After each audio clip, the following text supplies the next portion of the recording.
Bougez pas! Votre parcours est assez atypique parce que vous avez étudié à Polytechnique, puis après ça, vous avez fait votre théâtre. Oui. Qu'est-ce qui s'est passé?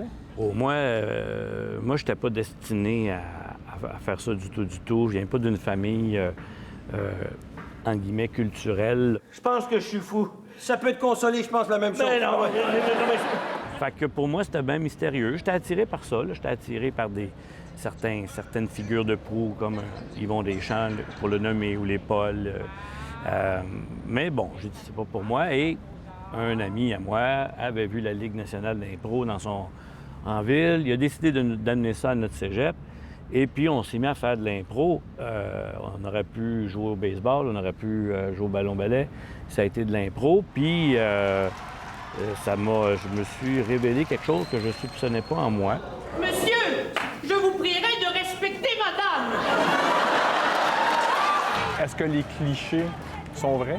Les clichés sont vrais parce que il y a de plus en plus de gens qui sont, en guillemets, membres de l'Union des artistes. Et je dirais que globalement, il y a moins de travail aussi.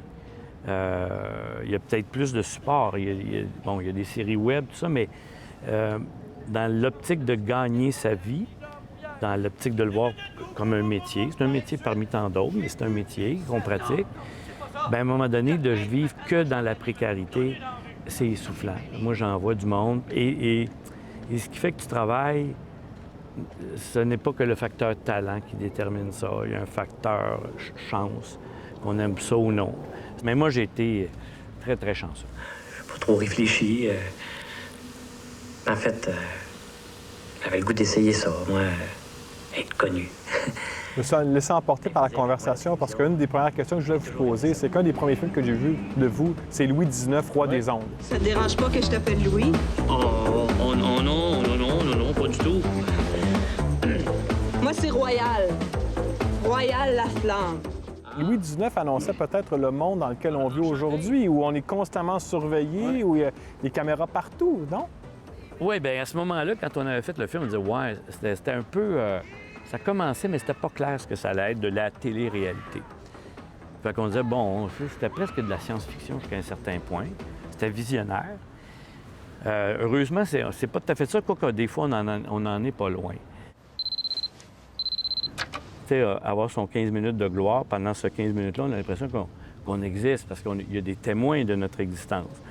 Tu sais, exister, mais si personne ne le sait, c'est comme si on n'existait pas. Mais vivre à ce point-là, dans le regard des autres, ça me fascine, ça m'interpelle, ça me choque jusqu'à un certain point, parce que je fais, voyons, pourquoi? Il a à me demander, si tu sain? Je ne sais pas si c'est sain. En tout cas, je me questionne. On vous a beaucoup vu dans la série LOL, qui célèbre sa 10e saison. Oui. Ça a été un gros changement dans votre carrière. Mais moi, je garde la tête assez froide, là. Oui, je me méfie du succès. Je trouve que c'est dans le succès qu'on voit la valeur de quelqu'un. Parce que l'échec nous rend humbles. On veut le partager, notre échec. Puis on veut se protéger. Puis on le partage et ça nous amène à une belle humilité, l'échec. Le succès, il faut être très fort pour vivre ça. Moi, je trouve que c'est dans le succès qu'on reconnaît la force morale, psychologique de quelqu'un, parce que c'est bien tentant de penser que le succès n'est qu'à cause de nous. Chicken! C'est-tu de la pointe simple ou de la vraie? En tant que comédien-producteur, comment on met la main sur une des pièces de théâtre les plus mythiques au Québec, Brou? Ça prend de la volonté, ça prend aussi beaucoup d'argent. Bien, ça s'est fait assez simplement. Les gars de Brou, il y a 5-6 ans, avaient évoqué la fin de leur parcours. Qui c'est qui a compté le but de la victoire dans la finale il y a 2 ans? Ah, c'est toi, Poitiers, c'est toi. Et puis, ils se sont manifestés à nous. C'est sûr, il y avait les auteurs aussi qui avaient leur mot à dire là-dedans. Puis eux, bon, est-ce que c'est une flatterie qu'ils nous ont dit? Ils ont dit qu'ils avaient déjà évoqué, il y a une vingtaine d'années, en disant, bon, si, mettons, on arrêtait de faire Brou, qui pourrait nous remplacer?